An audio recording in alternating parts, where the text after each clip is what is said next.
Welcome to tech Chaitu. ప్రయాణికులు రాలేదని 3 గంటలు రైలు నిలిపేసి మానవత్వాన్ని చాటుకున్నారు ఇండియన్ రైల్వేస్ వాళ్ళు. ఆ వివరాలేంటో మనం ఈ వీడియోలో తెలుసుకుందాము.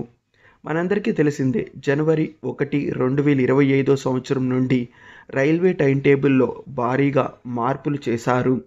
ఈ మార్పుల్లో భాగంగా కాకినాడ నుండి షిరిడీకి వెళ్ళే రైలు యొక్క ప్రారంభ సమయాల్ని కూడా మార్చారు. అంటే కాకినాడలో ఈ ట్రైను గతంలో ఉదయం 6 గంటలకు బయలుదేరేది. ఈ మార్చిన టైం టేబుల్ ప్రకారం జనవరి 1వ తారీఖు నుండి ఈ ట్రైను కాకినాడ నుండి 5 గంటలకే బయలుదేరుతుంది. ఈ మార్పులకు సంబంధించిన వివరాలను ఇండియన్ రైల్వేస్ వాళ్ళు ప్రెస్ రిలీజ్ ద్వారా తెలియచేశారు. ఆల్రెడీ టికెట్ ఎవరైతే రిజర్వ్ చేసుకున్నారో వాళ్ళందరికీ మొబైల్కి ఎస్ఎంఎస్లను పంపించారు.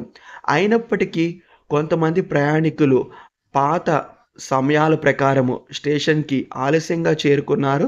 దాంతో ట్రైను మారిన టైం టేబుల్ ప్రకారము 5 గంటలకు బయలుదేరి వెళ్ళిపోయింది.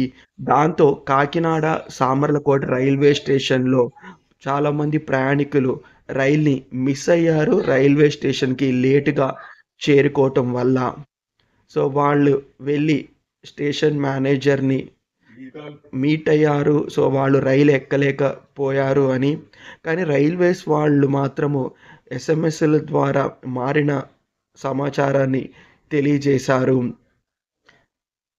సో అంటే రైల్వేస్ వాళ్ళు వాళ్ళ డ్యూటీని చేశారు. కానీ ప్రయాణికులు మాత్రం ఆ ఎస్ఎంఎస్లని చూసుకోకపోవటం వల్ల లేదా ఇతర కారణాల వల్ల వాళ్ళు ఆలస్యంగా స్టేషన్కి చేరుకుని రైలు మిస్ అయ్యారు.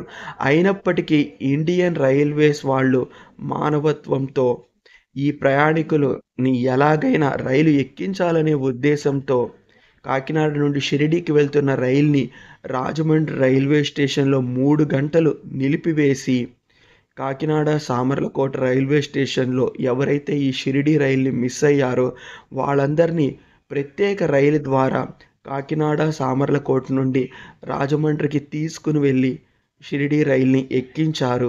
ఆ ప్రయాణికుల కోసము రాజమండ్రి రైల్వే స్టేషన్లో ఈ షిరిడీ రైలు 3 గంటలు నిలిచిపోయింది. ఆల్రెడీ షిరిడీ వెళ్ళి రైల్లో ప్రయాణిస్తున్న ప్రయాణికులు మాత్రము కొంత అసంతృప్తికి లోనయ్యారు. 3 గంటల పాటు రైల్ని రాజమండ్రి రైల్వే స్టేషన్లో నిలిపివేయటం వల్ల వాళ్ళు అనేది ఏంటంటే, ఆల్రెడీ ఎస్ఎంఎస్ల ద్వారా ఇన్ఫర్మేషన్ని తెలియచేశారు ట్రైన్ యొక్క సమయాలు మారాయని. అయినప్పటికీ కొంతమంది లేటుగా స్టేషన్కి వచ్చారంటే అది వాళ్ళ తప్పవుతుంది. సో అలాంటి వాళ్ళ కోసం రైల్ని ఆపటం ఏంటి అని. కానీ రైల్వేస్ వాళ్ళు మానవత్వంతో ఎస్ఎంఎస్ల ద్వారా ఇన్ఫర్మేషన్ తెలియజేసినప్పటికీ, ప్రెస్ రిలీజ్ ద్వారా తెలియజేసినప్పటికీ కొంతమంది ఆ మెసేజ్లు పోయి ఉండొచ్చు.